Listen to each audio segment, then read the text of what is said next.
So many people around here know the name Paul Gaudino. And if they don't know that name, they know the name Exercise Man, because Paul Gaudino has been doing an exercise program in these parts for over 50 years. 44 of those years on television, right here on Armstrong. In fact, he was one of the very first local program originators here on Armstrong Television. Paul Gaudino has a tremendous experience, and we want you to meet him.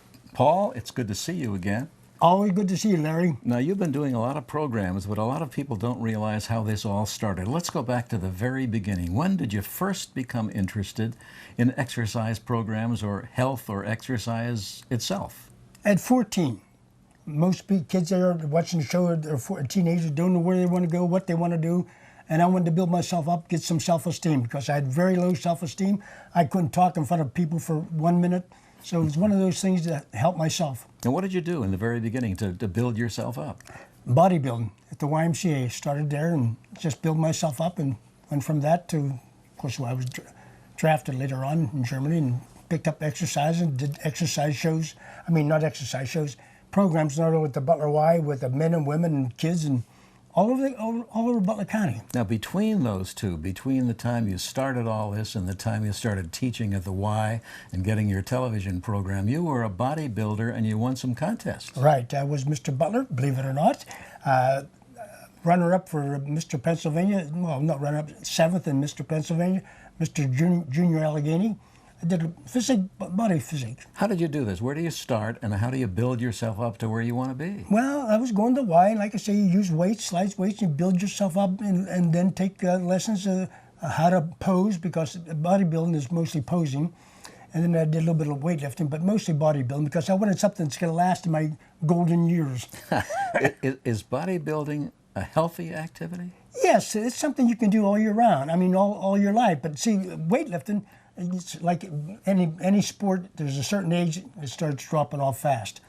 So bodybuilding, like walking and swimming and jogging like that, you can do that all your life. How did you glide from bodybuilding to exercise programs? Well, I started getting half decent at what I was doing, entered the contest, and people asked me, what do you do this? How did you build your arms up? How do you build your legs up? And I went from that, then I started doing classes and helping people that way, and it was great enjoyment helping other people. And I always learn, when you help others, you're helping yourself. Now, you started teaching at the Y sometime pretty soon after that, didn't you? Yeah, after I got out of the service, I went to the Y there and started classes there, and started with, you had to be 35 to get my class when I first started out. Of course, I did bodybuilding that before that. And I'd have classes there 2 or 3 times a week. But there's a gap here between high school and going in the Army. What did you do then? Just a little, mostly bodybuilding at the Y, and entered contests. Every fall they'd have their contest down Pittsburgh. But you really lucked out in the Army. You told me earlier. Well, I got drafted. But the kind of work you did there was well, they seen I was in such good shape, so they had me in charge of the gymnasium, then doing exercise to the troops, because people would follow me. Because in those days, they just weren't in good shape, I'll tell you. You were the only one that didn't breathe too hard? No, I'm out there after basic training, pumping iron and everything else. And they just couldn't believe this. Didn't you get enough of exercise? But, you know, when you're in shape, it doesn't bother you. So when you were in the service, what you did in the Army as part of your work, in fact, most of your work, was body work and exercise programs. I gave exercise to troops every morning. That was your whole job? Well, no, I worked in the gym. So, Paul, when you were in the service, because of the work you did, the exercise program, the bodybuilding, did you get any special favors? Well, yeah, people looked up to me, and even the captain, he says, give me that guy there that has all those muscles. I want him to drive my Jeep. So I drove the captain around all over, and in fact, the Jeep was, you know, originally from Butler. So it was amazing. What's really amazing is that you spent this time in this service doing exactly what you wanted to do. That kind of trained you for what came later. Yes, I worked with, you know, guys your own age, because you're anywhere from 19 to 25, and that gave me an idea how to work with people and how to motivate people, because, I don't know, back in the 50s, you know, people weren't too motivated to exercise because they thought they get enough of everything that they do. So I've learned how to motivate people, make them do it. Especially guys, they didn't do it unless they had to. But you said earlier, when you were very young, you really couldn't relate to people. You didn't have the confidence to do that. Did you learn how to do that in the service? That helped build me up a lot. I had low self-esteem, from 14 to 15, 16. Then I entered different things in high school, plays and that, just to get out in public because, as you know, I was on your show a few times. Could hardly talk. I'd have one sentence to say, and I'd goof it up. All right, so you were in the service, but you were shipped overseas too, weren't you? Yeah, I started out in Fort Hood, Texas for 6 months, and then went to Germany for the rest of my tour. And did you do the same things in Germany? They picked me out again. They made me an acting sergeant. I just went in, and it was just a private, to give the exercise, because people would relate to me and they would listen to me. While you were in the service, you were in there for 2 years. You were drafted for 2 years. Toward the end, when you knew you were going to be getting out, did you start thinking about your future? What did you do with yourself? Well, that's what scared me. What am I going to do? What talents do I have? And I ended up going back to the shoe store. Worked in the shoe store until I was 35 years of age. But I kept going to the Y and different things like that. And we did a program on TV, a jogging report in the morning, I think 3 days a week, back in the late 60s or early 70s. On radio? On radio, right. I forgot about that. Anyway, we'd give a report. In those days, people, 7 o'clock in the morning, go out and jog, they think you were crazy. But you used to draw a lot of people down to Memorial Park. We got as many as at 7 o'clock in the morning, like 50 or 70 people. So you were on my radio program regularly for Monday, a Wednesday, couple and of Friday. years, right? Talking about jogging that's a word that many people didn't even know about. No, they didn't know where you can go. So I started a jogging track in Butler Memorial Park. We made a little course there to walk around and jog, and that was the beginning. Paul, what age group did that attract? 20s to 50s. And they came out at 7 o'clock in the 7 morning. o'clock in the morning. Now this all started after you had some national recognition. You got I won a national award from the local JCs here in Butler, then the national JCs. They picked up people promoting fitness in the community outside their duty. And I won the 1 of 12 of the United States, and out of the 50 states, I was 1 of 12 that won. And I went to Washington, D.C., we had dinners with senators, congressmen. Nixon was in office at the time, but he happened not to be at Washington, D.C. But I learned a lot there, too. So this was the President's Physical Fitness Award, yeah. I won that. Who were the others that went with you, the other 11? They were from all around the country. Were they all physical fitness people like you? Well, they weren't as good shape as I was, but there was one guy who was on TV there. So you won that national award. You were recognized nationally, and you came back to Butler, and that's when you got on the radio with me. Got on the radio with you, and then I heard about a TV program they were going to start in St. Fidelis College in Father Herman Hadjinger, and it was in the middle of August, and it was hotter than heck, and I went to the first course, and nobody showed up but me.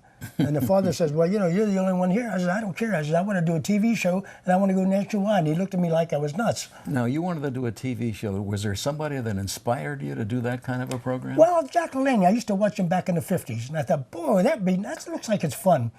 And he was my inspiration there. And what happened, I was, up in the years there, 35 was old in those days.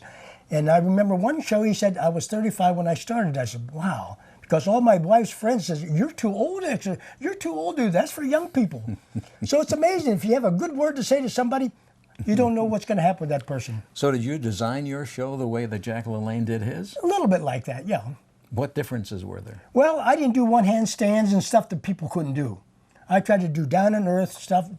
I did the chair and wheelchair, which I do every week on Tuesdays, so people realize that's the day I can get my extra help. If I have a heart attack or stroke or something like that, I know I can start at the beginning. But your program evolved. Let's go back to the very first one over at St. Fidelis with Father Huttinger. Do you remember how the program was, how you put it together, and how it went that very first taping? Well, the first taping was really rough. It took about 8 hours to do a half-hour show, and I thought to myself, how am I going to ever do this, But as you try and you really feel it in your heart and your blood, you get better and better and better. And we worked together a lot, and it worked out. Why did it take so long? I didn't know what they was doing. Nobody else knew what they were doing either. You have to remember, we're going back to early days. The radio was around, but not TV. Wasn't that good. There wasn't much on there. Now, you had to make a living. You got out of the Army. Did you have a job? No, I shoemaker. I went to my brother's place and started shining shoes and eventually fixing shoes, but mostly a shoe shining boy. And so did you see yourself maybe for the rest of your life being a cobbler? Absolutely. I loved working with leather and shoes and stuff like the smell of leather. And I thought that was going to be my life. But with 5 kids, it just couldn't make a living. So you realized that maybe physical fitness could be your livelihood? As it was going on, I thought, boy, that would be nice to do something you really love and keep yourself in shape. Well, how did you get on television? Did somebody come to you, or did you go to somebody and ask? Well, in Butler here, Jay Sedgwick, but they were just starting out with cable here in Butler in those days, and they had just ordinary program. Well, not ordinary. They had the football games and different things in the community. And I thought, well, this would be nice to have an exercise show. And kind of liked the idea, and he gave me a chance to start out 1 day a week on cable, and we tried it out, and it was tough. Did you get immediate response from the public? Well, no, not many people had cable in those days. I mean, maybe 4,000 people, but now I get it from all around the world. How does that happen? Well, they have me on, I'm in Pittsburgh on Channel 40, the Christian channel, and it's on satellite, which is beamed all over the world. And plus, one station picks it up, they relay, and so I get mail from, well, as you've seen some of the letters, around the world. And now we're on the internet and YouTube and all that stuff, and it's exciting. Paul, looking back, these 44 years on television, did you ever imagine you'd be at this place in life 44 years ago? Larry, if I knew I was going to live to be 80 years old, I'd have took better care of myself, because all my brothers that died, nobody made it more than 61. So, I mean, it's amazing. To me, it's a miracle. Well, all these exercises could be dangerous for the wrong person or being told by the wrong person. You're right. How do you know medically what you're recommending to your viewers that it's okay? Well, I had a medical advisor on my show, Dr. Armstrong, which a lot of people here in the Butler area know who he is, and he would tell me, you know, how to handle certain people with certain conditions.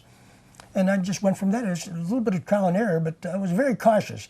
I didn't do a lot of strenuous stuff. Well, you said you were overseas in some foreign country where people recognized you? Yeah, I was in Italy, and I met people from Pittsburgh. They said, oh, you're the exercise man. So it's amazing. It's a small world. If you had it to do all over again, would you do anything differently? No. I love it. I love what I do.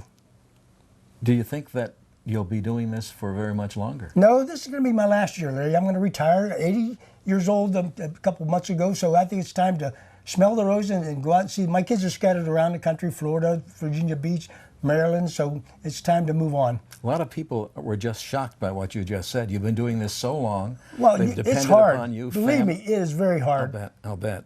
Anybody that's retired from anything, especially when you love something, it's hard to say this is the end. But I have to take action for me. Otherwise, other people are going to take my action, what to do with me.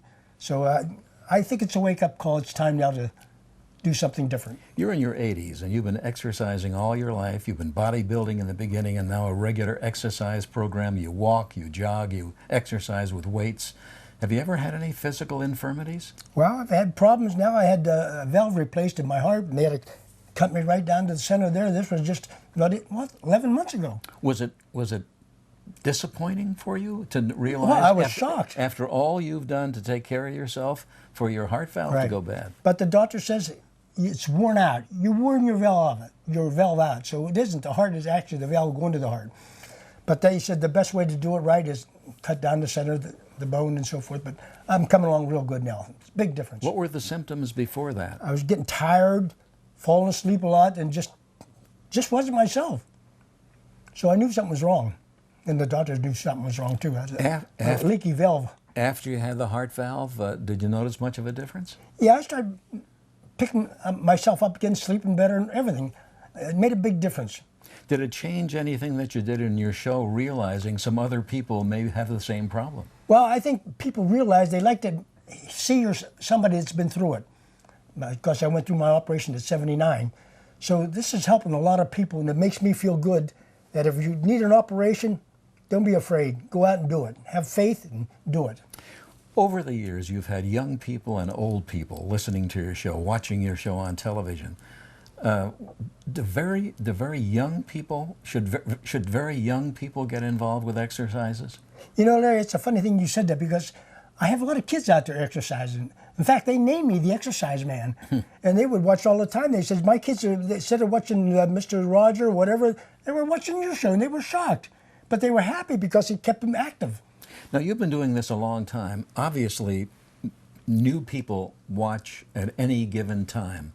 So they can't start where somebody has been doing something for 5 or 10 or 15 years. How does that new person watching your program start without exercising more than they should? Because, Larry, when I first started my first show, I started out with 3 types of exercise: warm-up, conditioning, and circular activities for the heart and lungs.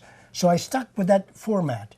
And that way, if you join me on a Saturday or a Friday or whatever, there's a beginning, and I show you slow stages to keep improving yourself. And I think that's the key. Instead of going to a class and you miss the first 5 or 6 weeks, and all of a sudden you're with the advanced students and you quit.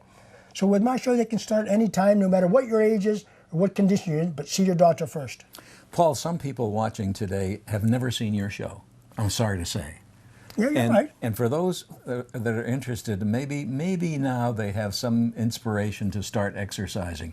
What would you recommend to them? How do they start? What kind of exercises do they do? First of all, see your doctor, get a complete physical examination from him or her, and get it okay, and then try one of our shows.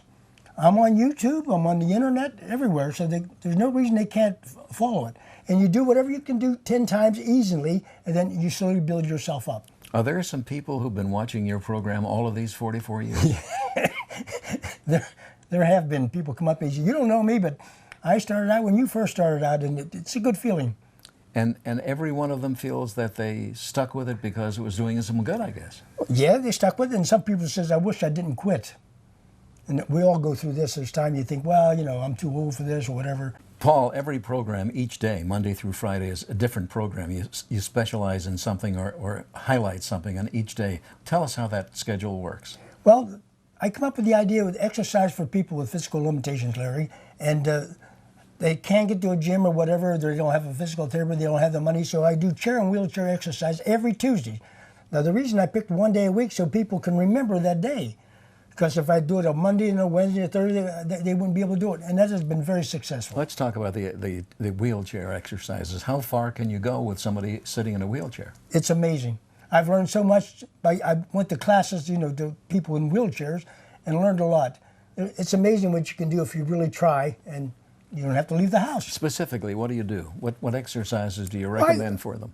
Well, any part of your body you can move, you move. I go through from head to toe all the time, almost in every show. So whatever you can do, you stick with that exercise until you build up, and then you keep trying the other exercises. Now, a person in a wheelchair is going to be very, very edgy about overextending themselves because maybe they haven't exercised for years or never exercised.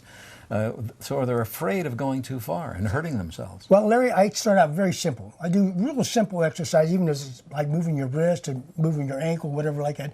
So I give them a chance to build up their self-esteem, and they'll usually stick with it. It's really not hard. That little amount of exercise does them some good? Makes a world of difference, body, mind, and spirit. Now, some other specific programs that you do, certain days. Well, that was the main one, but I always do something for different ages, maybe for senior citizens, for teenagers, and different like that. I'd specialize a special day, maybe just standing exercises. Some people can't get down the floor, so I do a show on standing, so you don't have to go to the floor. Or I did all on the floor, so you don't have to get up. So I try to do something for everybody, so it doesn't get boring. Well, do you constantly change, or are some of these just repeats of something you did maybe 5 or 10 years ago? I always look for new ideas, new ways to help people, to motivate them, and exercise to do that they can do at home. But it has to be common, easy to do with other people. Otherwise, people won't do it, Larry. Paul Gaudino, you've been doing this 44 years, and I understand that's some kind of a record that was recognized internationally? Twice I won the world record for the Guinness World Record. One for the longest running family fitness show in America. Jack Lane with, I think, 32 years. And then the other one, family. I have my same family that I started with, all these years. From 2 to now they're up in their 50s or 40s. And your family was very much part of the show then. In fact, my wife was very inspirational, Barbara. She directed the show, and my 5 kids, Debbie, Renee, John, Troy, and Corey. Did I leave anybody out? No, I don't think I did. Anyway, they've been a great motivation. Jay Sedgwick, Dick Ross, and Bill Stewart, and of course Matt and Carmen. All these people, they really encouraged me not to quit. And that really goes a long way when somebody says, even though you think they're not going to quit, they need that little extra. We all need that. How did Guinness World Book of Records find out about you? Well, people, I wrote in. Then I had to send out all the records of all the things I've done and pictures and all that and affidavits from people written out, you know, that I really did it. And they picked me out of that. How long did it take to get the recognition? Well, it took about 6 months. Really? Yeah, it takes a while. So you're in the actual Guinness Book World of Record, Records. the longest running family fitness show in the world. My gosh. And using the same family, they're still on. One aspect of the program is where you made your money was commercials. And, Right. And so you were not only the star of the television show, but also I guess you The cameraman. you were the cameraman sometimes, but also you did the commercials as well. Yeah, when I did all the shooting in the local shops here, I mean, I couldn't go to anybody big because we were just so small. They didn't want to advertise with me. So I had just local places in the community that sponsored my show, and I would shoot. In those days, there were minute commercials, and I'd edit it myself and put the music in, you name it, did it all. That's the way I survived. Didn't you model in an ad for one of the Yes, stores? I did for the jeans. I advertised jeans. So I did a lot of modeling for Marilyn Kane and different things, clothes, and a little bit of everything. Did you ever think that maybe one day you'd be picked up by one of the major networks? Never. But my goal was to go nationwide, but on cable. I never thought I'd be on broadcast or on satellite. So it's exciting to me, even like those 44 years, because of the changes through the years. When you first decided to do all this 44 years ago, did you realize how much work you had to put into it? You know, Larry, when you do something you like to do, it isn't work. So I put hours and hours and hours on things, and even watching other programs to learn, and it's not work. If you want something bad enough, you just have to do it yourself. There is no time, and there is no money. You have to want it and feel it inside that heart. Paul, so much has changed over these 44 years you've been doing this program here on Armstrong. Tell us about the equipment changes alone. It's amazing. You couldn't pause in those days, pause a commercial. In fact, I had to do it all. I had to do my own commercial work, did my own sales. You name it, I did it. Or else my kids or my wife helped out in that. So it was really tough. One of the cameras that's focused on us right now is about the size of a little, handheld right. telephone. Smaller How big were the cameras then? Oh my goodness, they were as tall as I was and as wide as I was. They were really big and they were black and white and very difficult. You need an engineer just to keep that camera going. What you just said is startling some of the younger people. Black and white? You mean there was no color? Yes, in those days I didn't have to worry about color. But anyway, I went from that there, Larry, to, you know, the little digital cameras we have today. I did a TV show in Italy. I did one in Germany with that little wee camera when I realized, to me, it's amazing. They go from this big, gigantic camera to a little thing about this size and what we're using right now, but this a 4x4. But you had to do more than just do your show. You I had to did get my everything. guests. I programmed the thing and help people get on so they weren't scared because nobody had experience on television, so it was tough. Well, you had to take the tapes somewhere too. Oh didn't yes, you? when we started out, tapes were very expensive. Believe it or not, $35 for a half-hour tape. I had to go from Butler. I used to drive to Elwood City, to New Kensington, to Cannesburg. Every weekend, drive about 80, 90, 100 miles because I didn't have the money for the tapes. The first place you said that you did the programs were St. Fidelis Seminary. That's where I started out. What other locations did you shoot the program in? I did some in Maryland. I did a few years in Harrisburg, York, Pennsylvania, Pittsburgh, just little places all over the world. And then I started doing on locations all around the community. Now you did many locations here in Butler Here as in well. Butler Where and were also they? out of state. Where here in Butler did you do it? I did it at the Slippery Rock Park, Marine State Park, just different locations. Butler County Ford, right outside the house, my backyard, you name it, we did it. And many programs right in this room. My wife came down with cancer and passed away about 5 years ago, and so I had to do the shows here. So I had been little by little adding equipment down in my basement. So now this is part of my set right here.